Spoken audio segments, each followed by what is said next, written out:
morning, everyone. Happy Monday, and welcome to today's episode of the Girls in Property podcast.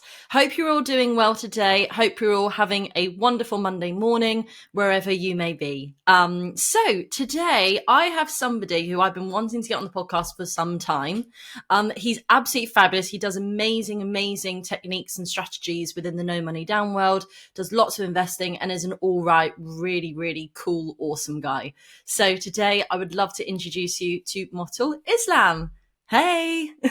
Thanks for having me on, and I've got a big head from what you just said about myself. No, of course. I always think it's important. And did I pronounce your name correctly? Because I always get really conscious of that when doing names because of my name as well. Well, let's just say everybody pronounces my name slightly differently.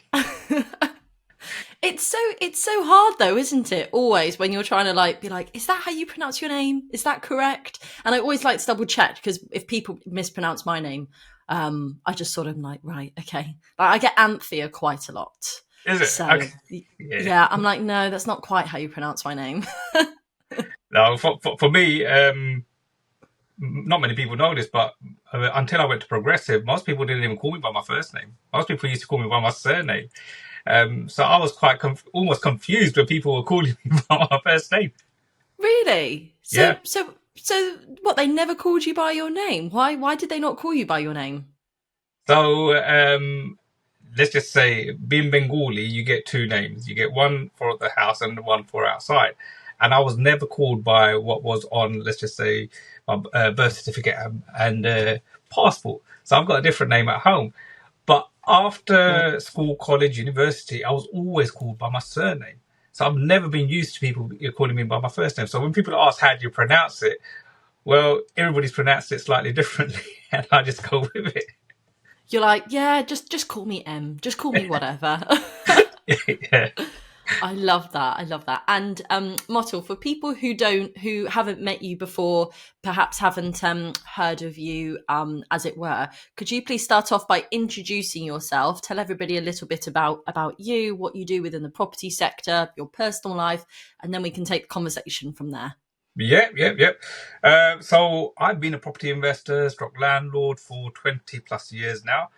I started buying large properties and converting them into flats. But myself, I'm a father of four, married father of four. What else do you want to really know? That's kind of like where I kind of like see myself. Everybody else kind of like sees it slightly differently. So yeah, that's where I see myself. I'm just a married father of four and a property investor. I love that. And what we're going to be focusing on today, guys, because Motiul, you are, if you like me to say, like the king of this. Like if I ever needed a question about this, I would come to you, would be all around vendor finance. And I've never had anybody on the podcast talk about vendor finance. So that's what we're going to be talking about today as sort of your key strategy. But before I do that, I'd just like to say, a father of four, what is that like to have four children? I think that's great. I wouldn't mind having a few more actually, but I think the missus will be too happy with that. I think I'm a big kid myself, so having four kids it just seems natural. I love that. And what are the age ranges? How old is your eldest and how old is your youngest? My oldest is my daughter. She's 14 now, and my youngest is 8. So I've got 3 girls and 1 boy. 3 girls and a boy. Oh my goodness. Wow. I don't know why. I thought it might be the other way around. I thought you might have had more sons than daughters. I don't know why. Just in my head, I thought that. Wow. Oh my, you have a lot of fun to come your way with 3 girls. Well, they're coming to they're all going to be teenagers at one point. I worked that out, that they're all going to be teenagers at one point at the same time. So I'm looking forward to that. Oh my goodness, you have so much to learn. I love that. And if you were to talk about at the moment something that you're celebrating, what would you say that you're celebrating at this moment in time? I think you might have seen that I'd say most of the time I'm smiling. I say I'm just celebrating life. I think, you know what, I'm happy with how things are, content with how things are. So I'm just celebrating life. Do you know what? I adore that. And that's why I wanted to get you on this podcast. You're the most humble, down to earth, quite frankly, and I mean this as a compliment, normal guy that I've met. You're just really You always give without expecting to receive. You always come from a place of kindness. I just think you're such a great representation of a person within the industry, if you don't mind me saying. I think you're fab. And I think that what you just said is a great representation of that. The fact that you're celebrating just being happy and smiling and going, do you know what? Life is good. Thank you. I think that's a compliment. Definitely. I will just say this though, the summer holidays have just started. I might ask you this again at the end of the school holidays. Be like, you still smiling? We'll see. You can ask me in 6 weeks' time. Yeah. Oh my goodness. And what am I celebrating at the moment? Do you know what? It's really funny. You'd think that I'd actually have thought about this. So I'm going to celebrate something different today. So today I'm going to celebrate the fact that for my property lifestyle accelerator program and bit, it's going really, really well at the moment. And what's amazing is I did this I offered out this free mindset module that people could come and learn from me with. And it's effectively module 1 of my 7-step blueprint that I created as part of the Property Lifestyle Accelerator program. And what's been amazing is so many people have taken up my offer of that and messaged me and connected with me. And we've been having such amazing conversations, and I've been learning about so many different people and what they're doing, even people who don't even live in the UK. So, for example, I had somebody the other day and she messaged me. She says, "Hi, Athena, I listened to your podcast. I live in Italy, but would love to learn more and things." And I'm like, oh, wow, like this is international. Amazing. And I was learning all about where she lived and everything. And it's so wonderful to think how many people, or I should say, you don't realize how many people you reach with your voice, both in the UK and internationally. And I think that's such a gift. It's such a gift to be able to say, do you know what, come and learn, take my experience, take this, and not try and expect anything in return. I'm like you, Motiul. I believe in good vibes, good karma, and this idea of don't chase, attract.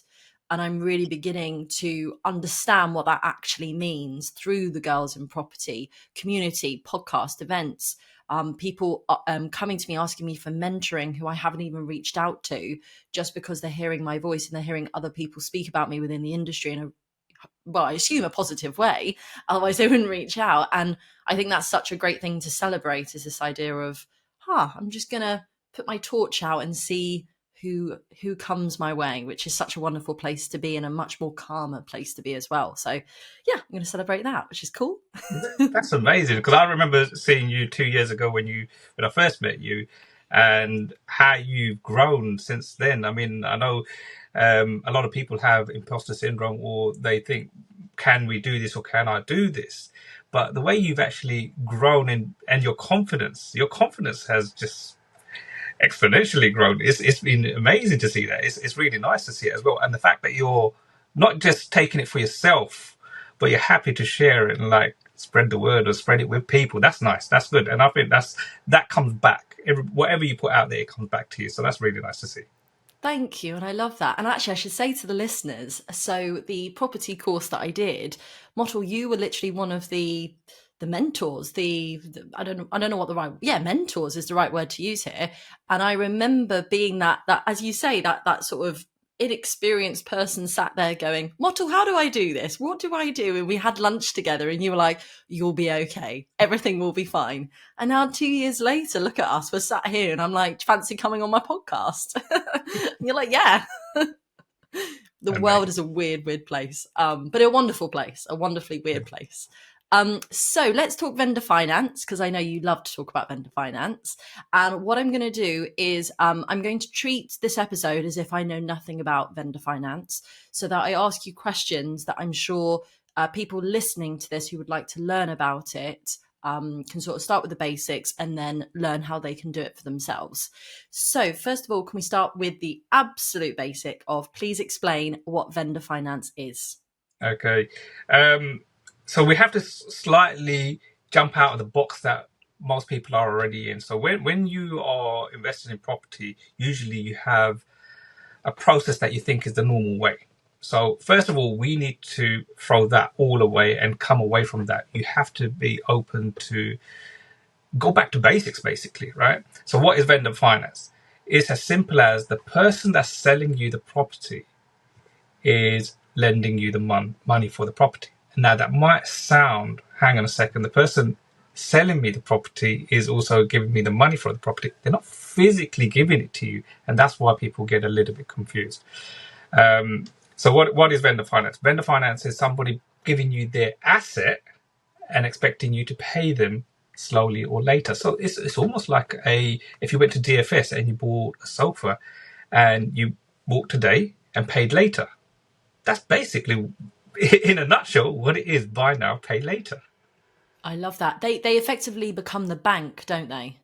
The That's actual right. owner. That's Yeah. right. Yeah. But that's the bit Amazing. that most people, even solicitors, get confused with. And if you are trying to do it for the first time, maybe you're going to explain it to the vendor, not in the way that they will understand it best. And that's where it falls down most of the time. So coming back to really basic understanding makes it so much more simpler to actually get it over the line. Yeah, I love that. And talk to me about the type of person who would want to do a vendor finance on a deal. Why would they want to do a vendor finance? There's going to be many reasons why people would want to do vendor finance. The people that usually won't want to do a vendor finance are somebody that needs the money or all of their money now, right? So most of the time, somebody that needs all of their money now, they can't lend you that money. Whereas somebody that wants, let's just say, a higher amount, so for argument's sake, they have a property worth £200,000. They're not willing to go down on their price, but they are willing to wait because they want to achieve the price of £200,000. Now, if they don't have a mortgage or they have a small mortgage, are they willing to wait a slightly longer period of time before they achieve their price? That is the type of person that you could approach and start discussing. Is there the possibility of this? There's two different types of vendor finance. Both are vendor finance, but they are structured very differently, and that's the reason why I do need to make you aware of that. Somebody that has no mortgage on their property, they can transfer their title deeds to you, and they could take a charge on the property. However, somebody that has a mortgage on their property, they can't do that because they can't lend you the full amount. They have to satisfy their mortgage. And this is where it starts to get a little bit complicated. The first one, where somebody has no mortgage, is quite straightforward to do. And most solicitors will understand how to do it, as long as it's explained to them correctly. But the second one gets a little bit more complicated because you need more than two solicitors. You usually need four. And that's where people start to get really confused. And rather than trying to confuse you how to do it all, it's basically what is vendor finance. You are, just like with DFS, buying now, paying later with somebody that owns it outright. With somebody that has a mortgage, you would need to take out a mortgage on that property to pay off their mortgage. And then the deposit amount that you might need to put in can be loaned to you. Interesting. Does sound quite complicated if people are listening. It The, is. the first one is actually quite straightforward. Yeah, the first one's straightforward. The first one is literally, if it's unencumbered, they become the bank, and they literally become your lender effectively, and you treat it like a mortgage, and you pay it down. I think the second one's a bit more complicated with the four solicitors. So could we delve into that one a little bit deeper? So say that it does have a mortgage on it. What Yeah. would be the first thing that somebody would need to look at for if they wanted to do this? First and foremost is the vendor happy, or are they willing to lend you that money for a period of time? So this is an agreement you need to make with them. This isn't something you can just impose on somebody. Is their situation going to allow it? So firstly, can they lend you an amount? So that might be to cover the deposit, might be to cover your stamp duty. If you're carrying out any works or anything like that, it might be to cover these costs. Can they lend you that money? That's the first part.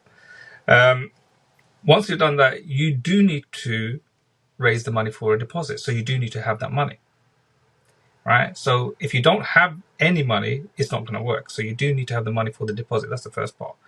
Once you've gotten a mortgage, when the money is lent to you, it can't be a second charge on the property that you've just bought. So how are you going to secure it? Are you going to give them a second charge on another property? Do you have an unencumbered property where you can give them a first charge? Is it going to be a straight loan agreement with personal guarantee? These are things that it's not set in stone. These are things that you need to discuss with the vendor and see what works. Now, if it's somebody you know, like a friend, family friend, etc., you might get away with things like just a normal loan agreement because they know you and they might trust you. However, when you're working with somebody that you've just met or you've gotten a lead and you're trying to discuss with them, they probably won't be trusting you with their hard-earned cash. So how can you make it secure for them and make sure that they're going to get paid back? That's what you need to be discussing. So if you don't have any assets that you can give them security with, they're not happy with the personal guarantee, is there somebody else that you can, get involved that can give a second charge, etc.? Those are the things that you're going to need to discuss. Okay, perfect. And then let me think about this. So if I was a listener, and let's say you're like, right, you are going to need your deposit. So does that mean that you would need at least 25% deposit, or can it be any amount? Okay, if you are buying let's stick with the 25% because generally we're buying for investment purposes, Yep. right? So the 25%, yes, you'll need 25%. You'll need money to cover your solicitor's costs, any mortgage arrangement fee, broker's fees, stamp duty, and any other fees that are associated with the purchase as well. So you're going to need all of that. Okay, so therefore, if we need all of that, why would a listener choose to do vendor finance over a standard, let's say, buy-to-let investment property? Both are buy-to-let investment properties. The difference being, let's just put it this way: if you need to buy a property, you need to save money or you need to have money. How do you get that money in the first place? Generally, people work and they save money and they use that money towards the purchase. That's generally right. But the problem becomes once you've bought a property using that money, you can't buy another one. You're now totally out of cash. The whole point of going down the route of vendor finance is if you have the money for a deposit and everything to purchase a property, you've purchased this property and the vendor has lent you the money back, you can go again. The whole point is to grow your portfolio. The whole point is to keep on buying more assets, to be able to create more income, to create more capital and equity. The moment you've spent all of your money and you can't get it back and you can't go again, then your approach to investing is different because you're now without any money to be able to go out and invest. So usually when people don't have money to invest, if you don't have enough money to buy, for instance, a property worth £1 million, you don't normally look at them. Right? Whereas if you now know you can raise the money for property worth £1 million, you start looking at them. So when you're investing, you need to always look at ways that you can get to the next level and the next level and the next level. And vendor finance definitely allows you to look at levels that you normally wouldn't be looking at. Yeah, it's incredible. And obviously, like you said, it's all about recycling the cash. The other thing it might be worth saying is potentially the other type of person who might want to do this is somebody, for example, who can't get a mortgage at the moment. So rather than being able to do a straightforward buy-to-let mortgage, you would need to potentially do vendor finance because the lenders, the high street lenders, etc., simply won't lend to you if you're self-employed, don't have 3 months pay slips, etc. And so vendor finance could therefore become a different option where you use the vendor as the bank. So I've seen that before, for example, where people have done that. One or two caveats with that. The first type, yes. So if you're buying from a vendor that doesn't have a mortgage and you're going to pay off in large chunks, yes, you can do that. If you're buying with a mortgage or they have a mortgage, you can't. But it's very good that you touched on not being able to get a mortgage because a lot of the time the properties that are unmortgageable are the ones where you can do vendor finance. Okay, so the ones that most people will be looking at getting a bridging loan or things like that, those are the ones that you might go down the route of getting or negotiating vendor finance. I'm doing one right now where we're buying a block of flats. The vendor has no mortgage on the property. He's got it unencumbered. We've negotiated that we're going to get vendor finance. So on the day we complete, he's going to get a first charge on the property and we get the titles to the property. Simultaneously, we're doing a title split. The problem when you do a title split is you can't get a normal mortgage, so you usually have to go onto a bridge until the titles are registered at land registry. At the moment, that takes about 12 months, 13 months. It takes quite long. Even with expediting it takes quite long. So with our vendor, we've agreed we'll carry on paying you the rent, what comes in. We'll take the titles. You take first charge on the property, and once we've registered the titles at land registry, then we'll refinance and pay you back. Now, this would have had to be done with a bridge. So what we've done is, rather than paying really high fees, rather than paying extortionate interest rates, etc., we've reduced all of our costs by negotiating with the vendor. He hasn't lost out in any way. He's still getting what he gets right now in terms of his rent, but he's achieved his price. We've not negotiated on his price, so he's got what he wanted. So the whole point of it is he's won, we've won as well by helping each other out, and we basically just got rid of the bank who would have benefited, or we would have been paying them a large amount. And that's kind of like what the game is to try and get rid of two things: paying lots of tax and fees. The two things that take money out of your pocket: tax, monetary system taking like the interest and fees, and fiscal policy, so the government taxation. So those are the two things we try to reduce all the time. Wow, it's amazing when you just sit and you think about it and think the different ways it could be done. What would you say in regards to, because there are so many different types of vendors and landlords out there. Some will listen and understand it, and others will just point blank be like, no, I don't understand it, I'm not going to do it. So how do you get around it when you're speaking to some people who don't understand it and trying to explain to them that this would be the best option on, let's say, if they had an unencumbered property? Well, you have to speak at their level. There's no point in complicating things. I would never go and say, "Would you do vendor finance?" I would never turn around and say, "Would you lend me the money?" See, this is where the understanding of it does get a little bit. It's not about complicating things. People complicate what is simple, right? So I would never say to the vendor, "Would you lend me the money to buy your property?" That's not what I would say. I would say, "Look, I want to purchase your property and I want to buy it at the price that you've stated." If we was to do it slightly differently as opposed to the normal route, because if I go down the normal route, I have to make you a different offer, which is going to be a lot less. And I don't even want to insult you by making that offer. Can I just discuss something else? If I was to buy your property and pay you, let's say, in 12 months' time, and carry on paying you a rent in between, would that be something that you'd be open to? Now, that's only to see if they are open to it first. If they are, then comes the second stage, third stage, and fourth stage. So basically, before I even start saying this, I want to know, are they open to it? Right, okay. And if they're not open to it, what would you say? Then it'll be like, I'll go back to, okay, then if you're not open to it, what I can offer is basically buy now price, and that will be a lot less. Right. Okay, perfect. So let's say that they do agree to it and they're like, oh, tell me a little bit more about that. How would you, is there like a structured way that you would then explain it to them? The structure is always based on what they want. Okay. The structure is their problem. Yeah, it's always based on what do they want. So, for instance, this vendor that we're buying the block of flats from, he didn't have a problem with money or anything. He's not short of money. His problem with the block is he doesn't want to manage or maintain it. He's had enough of managing and maintaining. So what we've said is, as soon as we exchange, we'll take over the management and maintenance. You won't have any deductions for the cost of management. You won't have any deductions for maintaining or any refurbishments, because there's one flat that's become empty and we're going to refurbish it at our cost.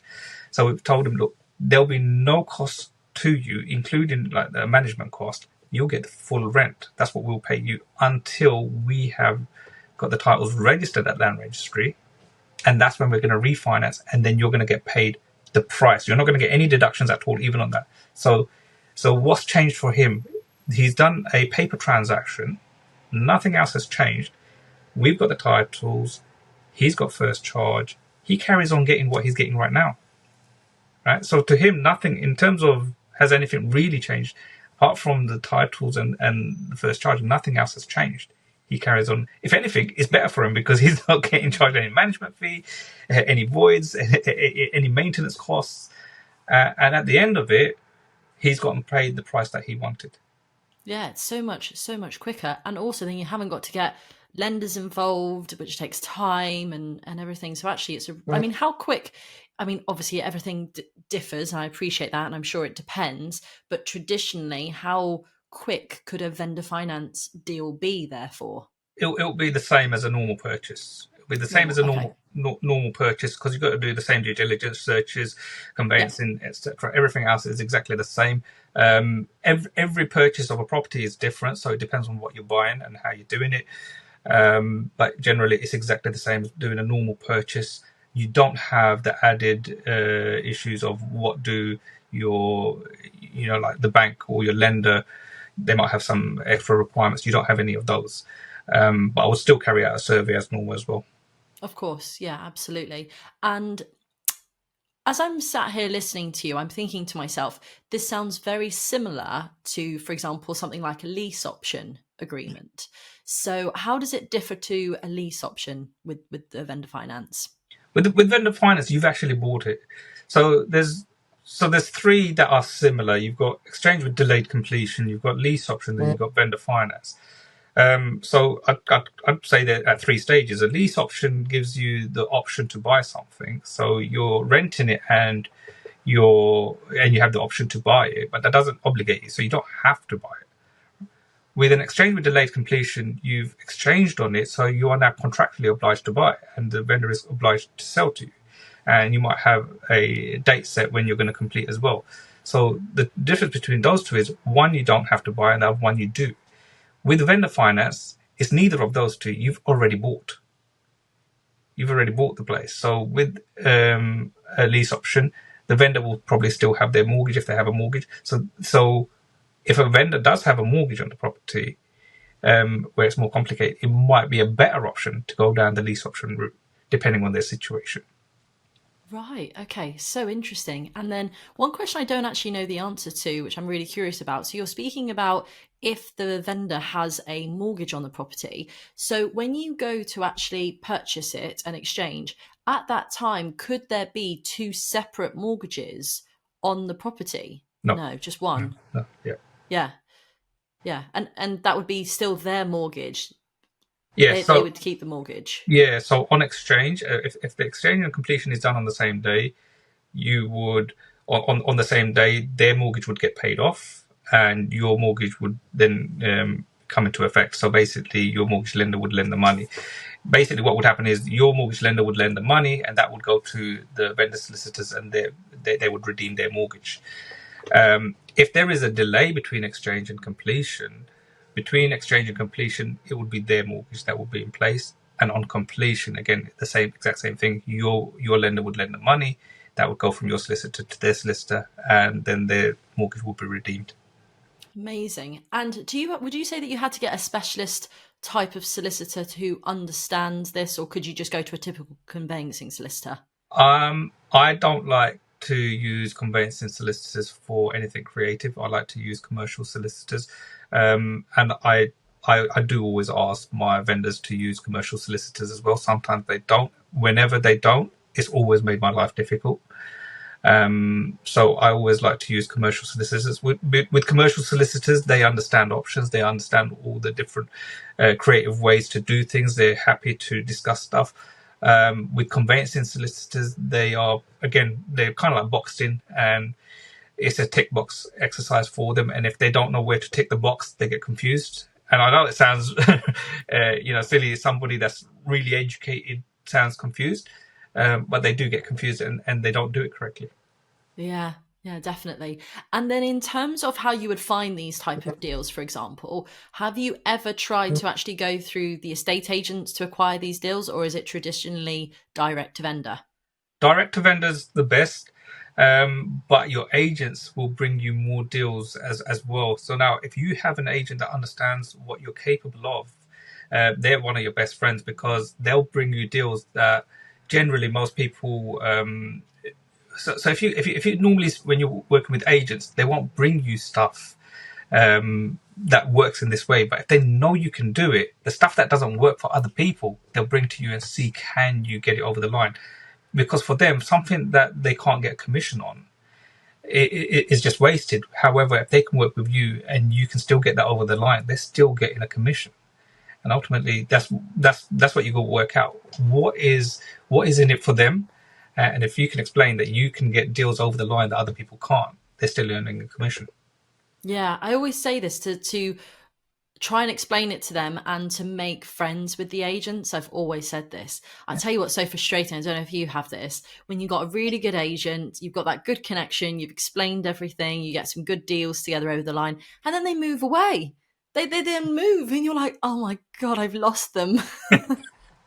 So frustrating. And then you've got to start the whole process again. Well, as long as you got their number, you can stay in contact. Yeah, that's true. That's true, which I do. What would be your top tips, would you say, for speaking to agents on this? Because of course, a lot of agents are not going to understand vendor finance. I mean, they don't. Some of them don't even understand rent to rent. So, what would be your top tips for when you go in to speak to them? Okay, with agents, I'll say one thing. Agents will never tell you that they don't understand something. So when you go in there and you explain a lease option or vendor finance and all of these things, they'll never say they don't understand it. What they will say is the vendor doesn't want to do it, or the vendor doesn't accept it. They're not happy with it. Reality is something that they don't understand. They won't, number one, convey it correctly, and something that they don't understand, and they don't understand how it benefits them, they ain't going to want to do. So most important thing to do is work out what's in it for them. So with a lease option, they're going to get paid late. So how do you solve that problem? If you go for a B&V offer, they're going to get paid less. How do you solve that problem? If you're going to do something like vendor finance, they're going to get paid quite effectively immediately. So that's fine. If you're going to do an exchange with delayed completion, how long is that delay? When are they getting paid? Are they getting paid on exchange, or are they getting paid on completion? Now, all of these different strategies that you might go in and discuss with an agent, they're thinking of one thing: when do I get paid? Right? So that's what you need to solve. Really, you need to work out how do they get paid. So with a B&B, for instance, I'd always say to the agent, look, I'm going to make an offer. It might be lower than other people's. However, anything that you would have made at, let's just say that, for argument's sake, the property is marketed at £200,000 and I'm offering 150. I will still pay you the difference on your commission between the 150 and 200. So you don't lose out. So you don't need to now try and get somebody that's going to pay you £200,000 and go into a bidding war with me. You're still going to get paid the same amount. So rather than you now trying to look for somebody else, just put my offer forward. Yeah. I always say it's an art, it's like an art form speaking to agents. It's a real skill, and something that develops over time. And certainly confidence is such a thing. And like you said, just to say to the agents, look, you still get your money, so don't worry about it. It's like when I was doing assisted sales, and they and I was saying to them, well, we can pay you this time, like in a consultation fee, then we can pay you again. And it's just really understanding what is it that they're looking for. And the majority of the time, it's they just want to get paid as much as they possibly can. And it's building that trust to say, well, this is how we're going to do it, which is so interesting. And then what would be your top tips then for if you're going direct to vendor? How would you go about this? Is it just the usual way of letters, or is there a certain strategy you should use? And then when you actually get in front of the vendor and themselves, what would be a top tip you would use to speak to them and attract them? When you're going direct to vendor, I'd say go with whatever way suits you, whatever you're comfortable with. Some people are great online, some people are great with letters. I do well from networking and letting people know what I do. So everybody is different. I wouldn't say just do it in one way.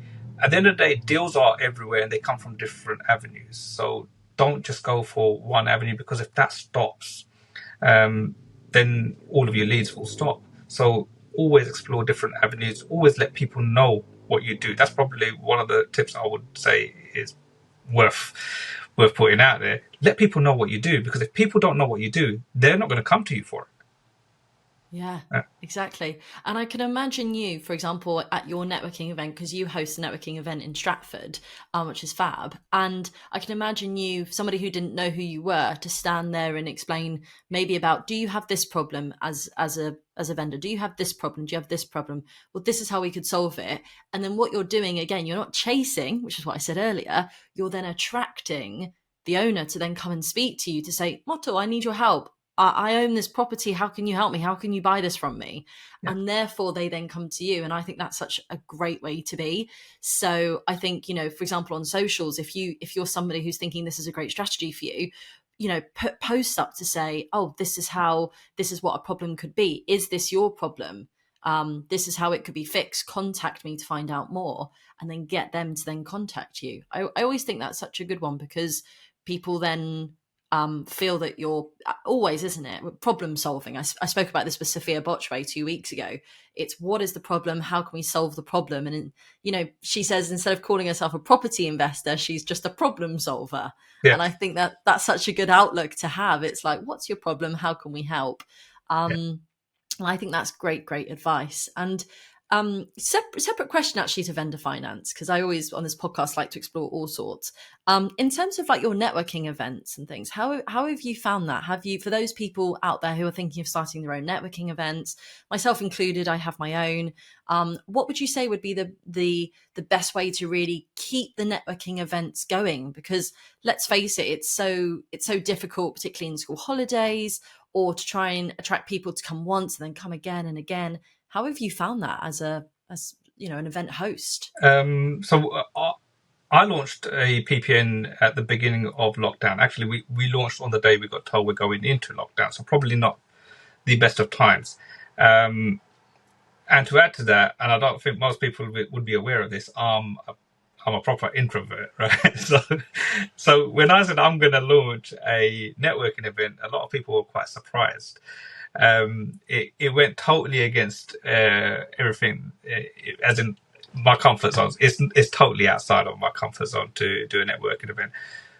I suppose starting at the beginning of lockdown also helped because it made things harder. We were at a time where we wasn't sure what was going on, so I just had to try whatever. Well, everybody was just trying whatever they could to see what worked, which was in a way a good thing and a blessing for myself, because by the time we'd come out of lockdown, a lot of the other networking events had closed down, and they hadn't reopened, to the point where when we had launched back in person events, we were one of the very few, and we did get good numbers, but we consistently had good speakers.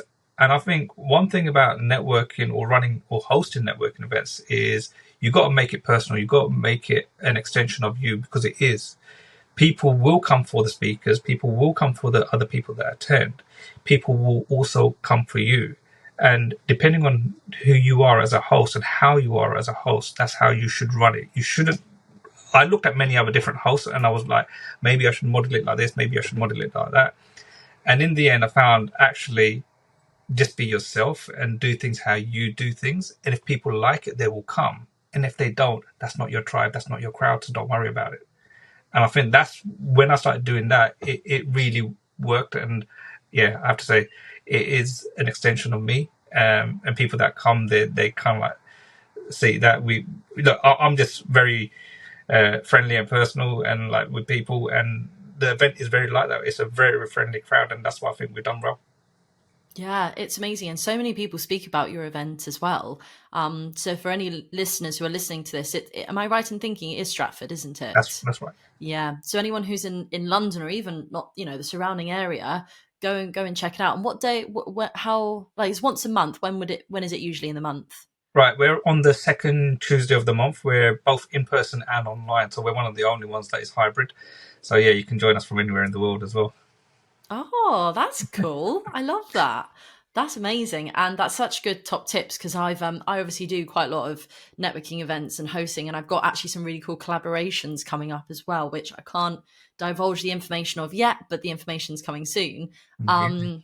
And yeah, and I think you're absolutely right. I think just be you, because I always say this, nobody is you, like literally to Yeah, anyone. And you're right. And actually, I love what you just said there about that. I think when I first started 2 years ago, I was so conscious of trying to be like everybody else, Yeah. which I think stems from early childhood. It really does. When you're at school and you want to fit in and you don't want to be the oddball and things like that.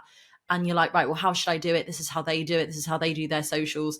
And now I've completely let go of that. Like, life is so much more wonderful and so much more free, Yeah. because you're just like, well, this is how I do it. And if you don't quite like it, that's okay. And that's fine.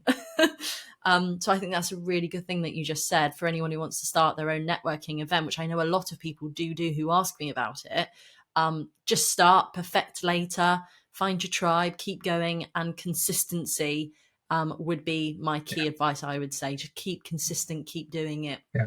And get other people to shout about you. I always think that's a really nice way to do it as well, which I think would be really good.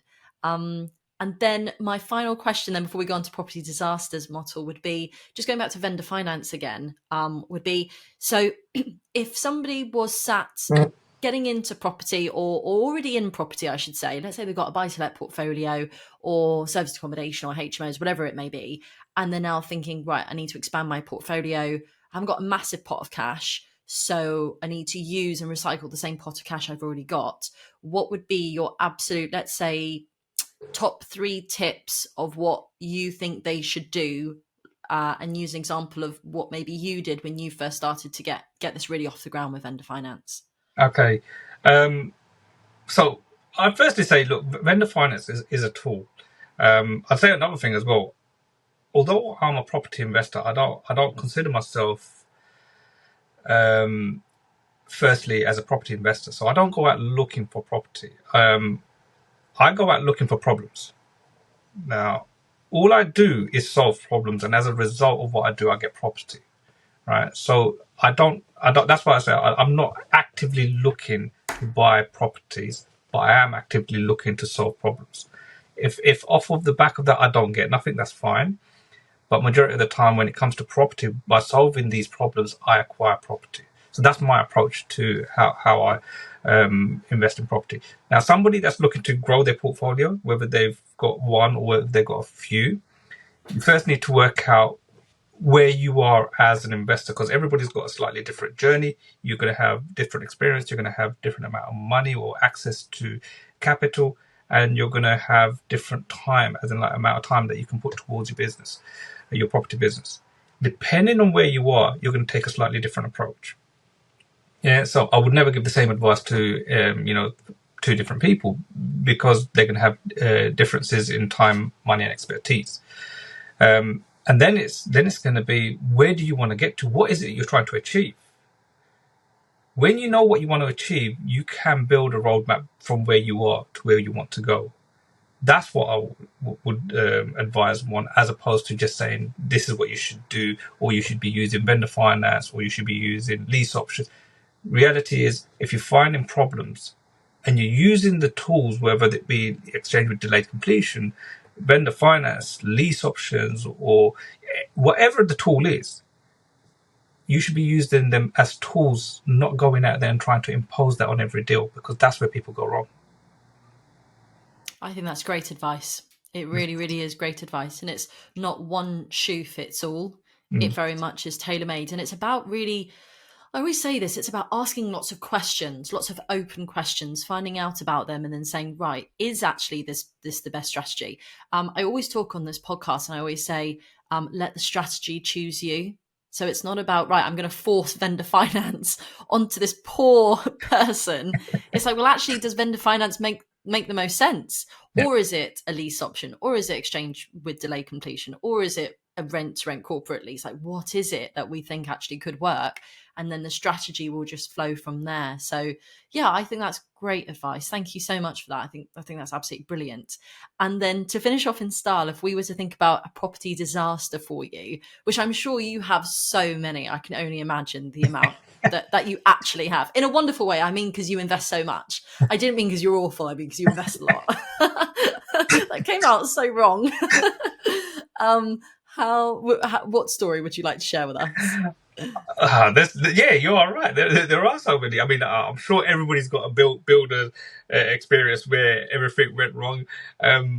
I'd probably go if I go back to vendor finance. I've done one thing one thing wrong. A couple of years back, I was buying another block, and I was doing a title split, and it was supposed to be vendor finance. Now so this deal was brought to me through somebody at Progressive Academy. So when they bought it, we discussed the deal and said, look, let's joint venture. It then turned out we weren't going to joint venture, and I'll tell you the reason why we didn't end up doing the joint venture. When we spoke to the vendor on Zoom, we discussed everything about how we wanted to do the deal, and it was going to be vendor finance. They'd agreed to everything. They were happy with everything. And I asked them, their solicitors, are they commercial solicitors or are they using a conveyancing solicitor? They were like, well, we do business and these are our commercial solicitors. And I was like, oh, brilliant. That's perfect. No problems with that. What they didn't tell me was, it's the same firm and they have a conveyancing solicitor in that firm. Right? Oh. So we'd agreed everything, done heads of terms. I've sent everything off to solicitors, both, really happy. I'm pretty much already celebrating because I'm thinking this couldn't have gone any more smoother because I've done everything. And you know what? We're going to have this block of flats going to be on vendor finance. I'm going to put virtually nothing in. Yippee. And then what happened was get a call back from the vendor saying our solicitors have advised us not to do this. And I was like, what do you mean your solicitors have advised you not to do this? Are you using a conveyancing solicitor or a commercial solicitor? Because a commercial solicitor, as long as they understand what's going on, they usually won't advise like that. They go, oh yeah, our solicitors that we use, they have a conveyancer in the solicitor. So where it went from, I was going to do this deal, and I was going to put virtually nothing in except for legals and stamp duty. I had to stump up a further £40,000 to actually do the deal because it was a title split. There was substantial amount of money to be made, but the deal wasn't as sweet as it could have been. So yeah, you live and you learn.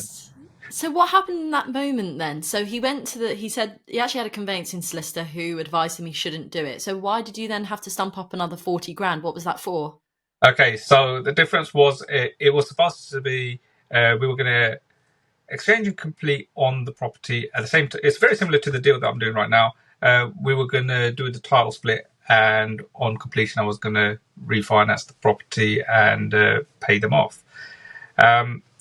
What happened was, because their solicitor turned around and said you shouldn't do this. I would advise you not to do this.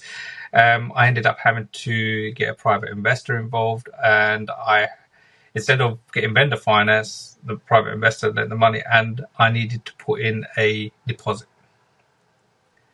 Right. Okay. So okay, I see. So because it never ended up being a JV.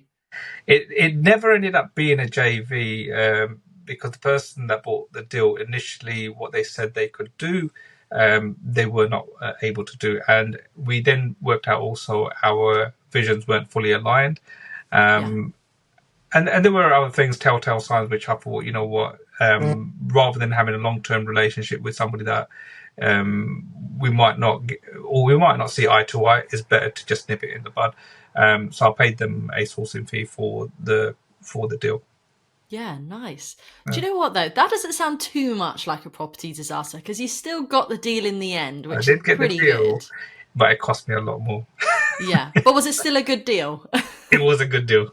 It was a good deal. There you go. Because what could have happened is that the conveyancing solicitor could have told the person, no, don't do this. And they just would refuse to even speak to you again. They would be like, no, we're not doing it. We've been advised against it and not done the deal at all. Whereas they still did continue to do it, the deal. Well, the deal itself became a straightforward purchase. So for them, because again, on this one, we didn't negotiate on price. I see. So it no longer became vendor finance. It literally just became a straight up deal, which they did agree to. I see. Okay, I'm with you. Sorry, I was a bit slow there. Yeah, so it went from being a vendor finance deal to being a normal standard. Oh, okay. It was a title split. Look, so we purchased at £380,000, and by title splitting it, the value went to £650. So it's not, right. it wasn't the end of the world in terms of it was still a good deal to do. It just wasn't a vendor finance, which would have made it an amazing deal to do. Yeah. Oh, well, you just got to go again. You'll have to try and beat it with this one that you're currently doing. Yeah, we'll do it with this one. I love that. And Motiul, I'm sure that lots of people are going to want to get in touch with you. They're going to, come to the Stratford event, or they just want to get in touch with you to have a conversation with you as well. So if people did want to reach out to you, what is the best way of contacting you? I'm available on all the social media platforms. The one that I use the most is Facebook or LinkedIn. I am trying to up my game with Instagram, but I just don't understand it fully yet. But I will get around to it at some point or another. But yeah, Facebook or LinkedIn is probably the easiest way to get in contact with me. Perfect. And that's just simply your name if they pop your name in. Yeah, hopefully there's not too many people with the same name as myself, so maybe that's a plus point for my name. Yeah. Yeah, that's how I feel as well. I'm like, well, there's not too many of me, so just put me in. Yeah. That's amazing. And if you want to get in touch with myself, I'm Athena Dobson _official. Girls in Property on Instagram. If you want to email, it's girlsinpropertypod@gmail.com.